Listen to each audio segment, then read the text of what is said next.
Bonjour, c'est Jean Descartes. Bienvenue au cœur de l'histoire.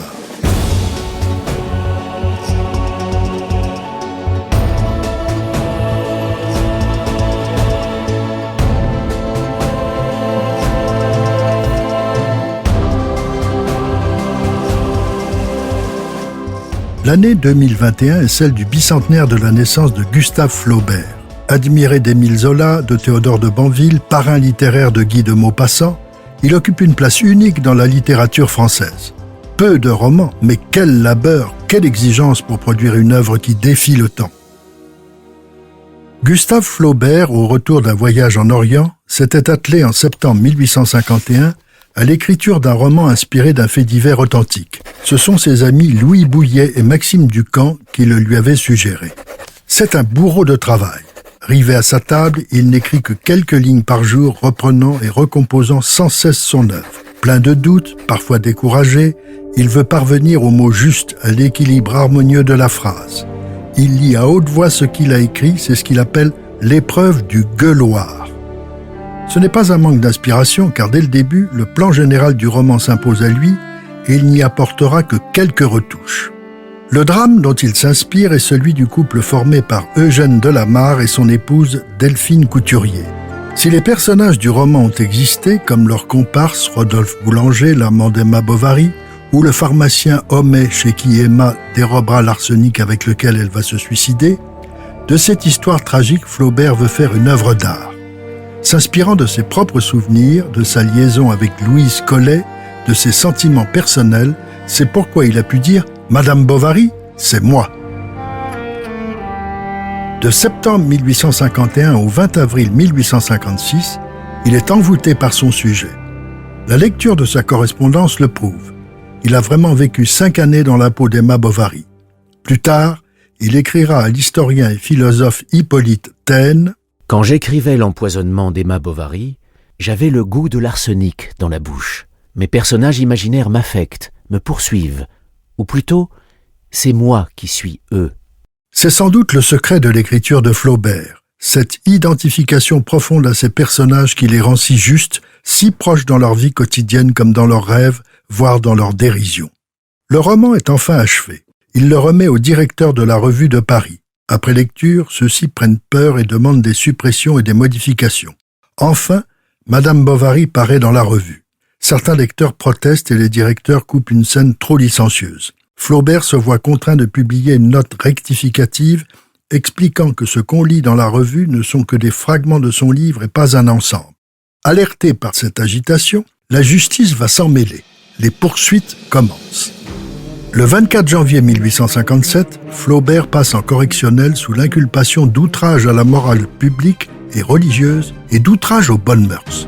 Le procès est retentissant. Le réquisitoire du substitut Pinard est un monument d'hypocrisie et de mauvaise foi. L'avocat de Flaubert, maître Sénard, plaide habilement et obtient l'acquittement du romancier. Mais on le déclare néanmoins coupable de ne pas s'être suffisamment rendu compte qu'il y a des limites que la littérature, même la plus légère, ne doit pas dépasser. Un réquisitoire dérisoire, qualifié de « légère » l'œuvre de Flaubert est la preuve que soit le magistrat Pinard n'avait pas lu le livre, soit qu'il n'y avait rien compris.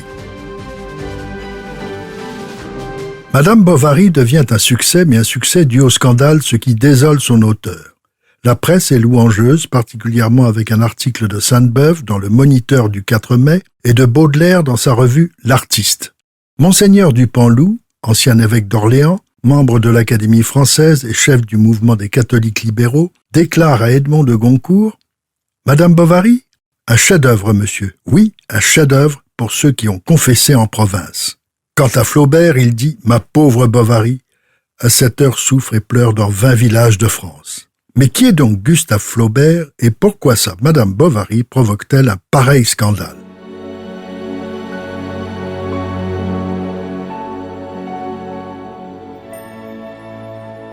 Gustave Flaubert naît à Rouen le 21 décembre 1821 au sein d'une famille très unie.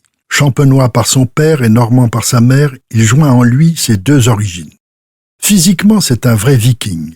Très grand, il aura toujours beaucoup de volonté et de ténacité ainsi qu'un esprit d'indépendance. Il doit à son père sa méthode d'analyse scrupuleuse et sa précision scientifique. En effet, Achille Flaubert est professeur de clinique et chirurgien en chef de l'Hôtel-Dieu de Rouen. Le jeune Gustave a grandi dans un hôpital et joué enfant dans un petit jardin sous la fenêtre d'un amphithéâtre d'anatomie. Il a connu la souffrance et la mort dès ses premières années. La vie traumatisante dans l'hôpital était largement tempérée par la douceur d'un foyer familial très uni où l'on aimait rire. Gustave Flaubert a un penchant pour la tristesse, mais aussi un besoin de franche gaieté. Il aime les farces qu'il pratiquera volontiers avec ses camarades du lycée de Rouen. Ils tiennent ensemble des propos cyniques et extravagants, destinés à effrayer le bourgeois qu'ils prennent en horreur. Gustave a aussi un grand besoin de tendresse qui se manifestera dans sa correspondance avec sa mère. C'est au lycée qu'il fait ses débuts en littérature en écrivant dans le journal scolaire appelé « Le Colibri », dont il est l'unique rédacteur et qui contient déjà la plupart des thèmes qu'il développera plus tard dans son œuvre. Les vacances se passent à Trouville. La famille de Madame Flaubert est du pays d'Auge. Le grand-père de Gustave est médecin à Pont-l'Évêque. Il avait acheté une maison à Trouville où toute la famille se retrouvait chaque été, y compris les grands-parents paternels venus de Champagne.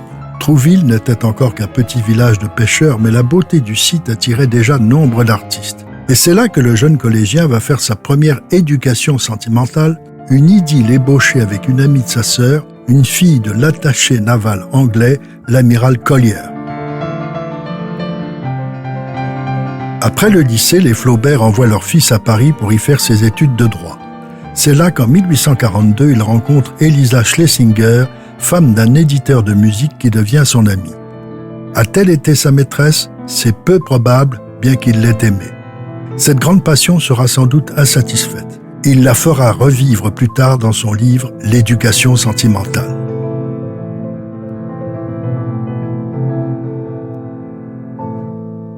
En 1846, Gustave perd à 3 mois d'intervalle son père et sa sœur. Ces deuils répétés et des troubles nerveux qui s'apparentent à de l'épilepsie sans en être assombrissent Gustave et l'inclinent encore davantage au pessimisme. Sa santé l'oblige à interrompre ses études de droit, ce qui est plutôt un soulagement pour lui, car depuis les bancs du lycée, il ne rêvait que d'être écrivain. En 1843, il avait déjà rédigé une esquisse d'une première éducation sentimentale qui n'a rien à voir, sinon le titre, avec le chef-d'œuvre qu'il publiera 26 ans plus tard. En 1846, l'année de tous les deuils, il rencontre dans l'atelier du sculpteur Pradier la poétesse Louise Collet. Très belle, sûre de son talent et recherchant les prix littéraires, elle plaît au jeune homme et c'est réciproque. Elle devient sa maîtresse. Ils seront amants pendant une dizaine d'années.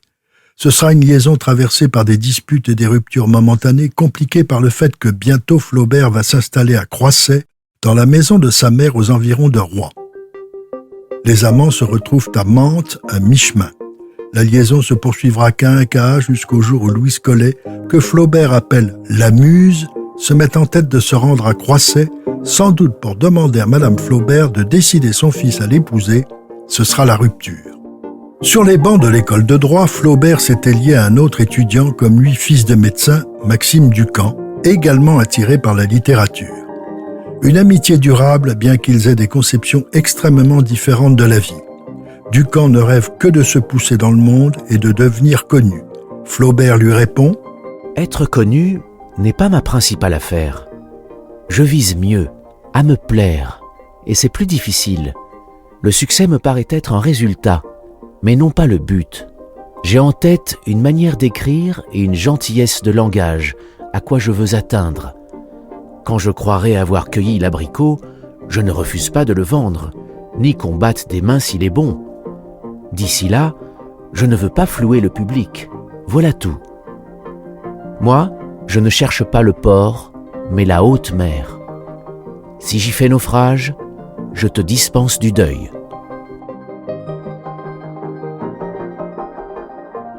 Au printemps 1847, en compagnie de Maxime Ducamp, Gustave parcourt à pied la Touraine, la Bretagne et la Normandie en longeant les côtes de l'estuaire de la Loire à celui de la Seine.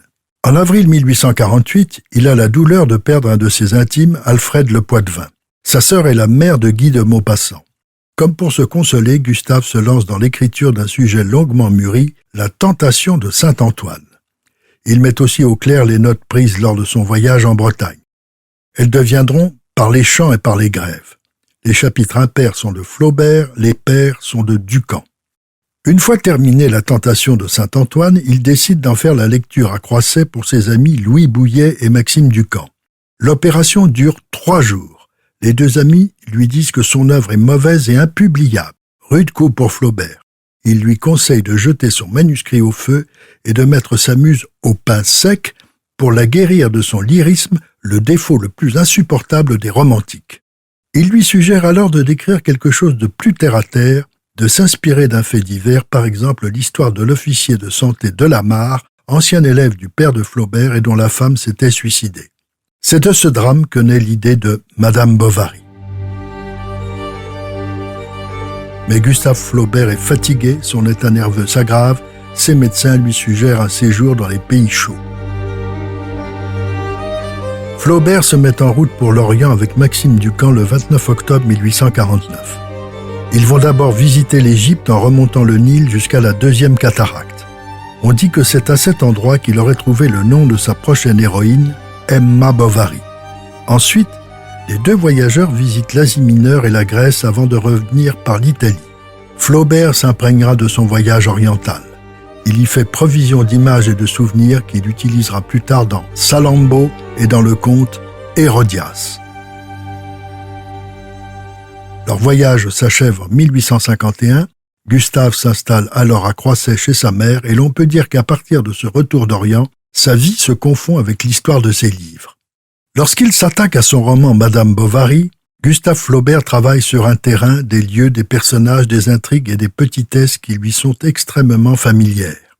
Le décor, c'est la Normandie qu'il connaît bien, ses paysages, ses fermes, ses villages, ses paysans, la bourgeoisie étriquée de ses petits bourgs. Il commence par nous présenter Charles Bovary, qui après des études dans un lycée de province s'établit comme officier de santé. Il se laisse marier par sa mère à une femme plus âgée que lui et qui exerce sur lui une véritable tyrannie. Devenu veuf, il rencontre une jeune fille dont il s'éprend aussitôt. Fille d'un riche fermier, elle a été élevée dans un couvent parmi des jeunes filles du monde. L'éducation qu'elle a reçue la fait rêver d'une vie romanesque bien loin de la vie humble et rangée que lui offre son époux. C'est avec un brio extraordinaire que Flaubert décrit la noce paysanne de Charles Bovary et d'Emma Rouault. Elle devient un tableau, une véritable œuvre d'art. Immédiatement, Emma est déçue. Le mariage ne lui apporte pas ce qu'elle attendait. Emma cherchait à savoir ce que l'on entendait au juste dans la vie par les mots de félicité, de passion et d'ivresse qui lui avaient paru si beaux dans les livres. Une invitation et un dîner suivi d'un bal chez le marquis de Vaubyessard, au cours duquel elle danse avec un vicomte, lui laisse entrevoir une vie enchanteresse, celle dont elle a toujours rêvé. Dès lors, elle ne peut plus supporter son humble existence. On doit même la soigner pour une maladie nerveuse. Charles, pour qu'elle ait plus de distraction, s'installe dans un bourg plus important, Yonville-l'Abbaye. C'est là qu'on fait connaissance du pharmacien Homais et du jeune clerc de notaire Léon Dupuis, éperdu d'admiration pour Emma. À son arrivée, elle est enceinte et accouche bientôt d'une petite fille. Léon lui fait la cour, mais il a peur de la compromettre et part alors pour Paris. Emma, qui avait un penchant pour lui, est désemparée. C'est alors qu'elle rencontre un jeune gentilhomme campagnard, Rodolphe Boulanger. Ce séducteur plein d'élégance incarne tout ce dont elle rêve. Elle devient rapidement sa maîtresse. Elle est dans le bonheur. Comme elle ne peut plus supporter la médiocrité de son mari, elle pense s'enfuir avec son amant, mais Rodolphe n'en a aucune envie et l'abandonne aussitôt. La vie de la petite bourgade est décrite de façon très vivante par Flaubert, notamment la fameuse scène des comices agricoles, encore un morceau d'anthologie. La lâcheté de Rodolphe plonge Emma dans le désespoir. Elle se remet lentement et traverse une crise de mysticisme. Encore pour la distraire, son brave époux l'emmène au théâtre à Rouen. Elle y retrouve l'ancien clerc de notaire Léon Dupuis, que son séjour à Paris a agréablement transformé. Elle entame avec lui une liaison qui la conduit fréquemment à Rouen, mais surtout l'entraîne dans d'immenses dépenses vestimentaires et autres futilités. Elle s'endette largement au-delà de ses possibilités. Elle tombe dans les mains d'un vieil usurier qui lui prête sans compter avant d'exiger brutalement d'être payée et menace de la faire saisir. Emma reçoit l'acte d'huissier ordonnant le remboursement de la somme énorme de 8000 francs dans les 24 heures. Elle fait le tour des gens qui pourraient l'aider, ni Léon, ni Rodolphe n'y consentent. Se sentant perdue, Elle dérobe de l'arsenic chez le pharmacien Homais, car elle sait où il le cache et rentre chez elle. Entre-temps, son mari est revenu à la maison bouleversé par la saisie qui a eu lieu pendant son absence. Emma exige qu'il ne lui pose aucune question. Elle écrit une lettre qu'elle lui demande de ne lire que le lendemain. Elle se met au lit après avoir absorbé l'arsenic. Elle meurt devant son mari effondré qui ne comprend rien. Après la scène décrite de façon prodigieuse de l'enterrement d'Emma, Charles Bovary la conclut par le seul grand mot qu'il ait jamais dit, c'est la faute à la fatalité. Pourquoi l'histoire de cette insatisfaction qui conduit Emma à un double adultère, à des dettes et finalement au suicide a-t-elle provoqué un tel scandale pour l'opinion ? Certes, le suicide n'était pas bien vu, mais c'est surtout sans doute parce que les comparses qui entourent Emma Bovary sont si rigoureusement observés, impitoyablement justes, qu'ils donnent au drame une extraordinaire profondeur en raison de leur vie ordinaire. Charles Bovary, le mari, un brave homme d'une médiocrité affligeante et d'un aveuglement qui pousse sa femme dans ses pitoyables aventures. Le pharmacien Homais, scientiste et athée convaincu. Rodolphe, d'une lâcheté absolue. Le livre se transforme alors en un extraordinaire réquisitoire contre la société bourgeoise provinciale, la niaiserie de ses conventions, des formules toutes faites et des pensées sur mesure, tout cela réussit à faire d'Emma une malheureuse victime de ses rêves et de ses aspirations. Finalement, Flaubert a atteint son but. Il n'a pas été condamné pour cette peinture impitoyable du petit bourg normand et la tragédie provinciale qui s'en est suivie. Lui, si peu mondain, devra à ses mésaventures judiciaires l'honneur d'être invité par l'impératrice Eugénie à l'une de ses fameuses séries de Compiègne. Flaubert, la cinquantaine massive, des moustaches de guerrier mongol, le front de plus en plus dégarni, paraît le soir dans un habit inconfortable. Entre la commande et les essayages, le romancier a pris du poids. On pourrait dire, comme d'un personnage de la vie parisienne d'Offenbach, que son habit a craqué dans le dos. Un épisode tragicomique de la vie mondaine. C'est Mérimée, très proche de l'épouse de Napoléon III, qui avait persuadé l'impératrice qu'un auteur ne pouvait être accusé pour avoir écrit un roman à partir d'un fait divers authentique. Après tout, Stendhal, autre ami d'Eugénie, avait bien fait la même chose pour Le Rouge et le Noir en 1830. Gustave Flaubert est rassuré, il va pouvoir s'attaquer à un autre chef-d'œuvre, mais cette fois il va entreprendre, entre autres, de ressusciter Carthage. Ce ne sera pas moins dangereux puisqu'il s'agit de Salammbô. Si cette plongée dans l'histoire vous a plu, n'hésitez pas à en parler autour de vous et à me laisser vos commentaires sur le groupe Facebook de l'émission. Je vous donne rendez-vous demain pour la seconde partie de cet épisode de Au cœur de l'histoire consacré à Gustave Flaubert. Au cœur de l'histoire est un podcast Europe 1 Studio. Il est écrit et présenté par Jean Descartes. Cet épisode a été réalisé par Mathieu Blaise. Ressources bibliographiques. Introduction à la vie littéraire du XIXe siècle par Jean-Yves Tadier, édition Bordas, nouvelle édition 1984. Dictionnaire des auteurs par Lafon-Bompiani, édition Robert Laffont, 1952. Dictionnaire des œuvres par Lafon-Bompiani, édition Robert Laffont, 1954. Eugénie, la dernière impératrice, par Jean Descartes, Grand Prix de la Fondation Napoléon, édition Perrin, 2000. Mémoire d'une Carthaginoise, par Jeannine Crête,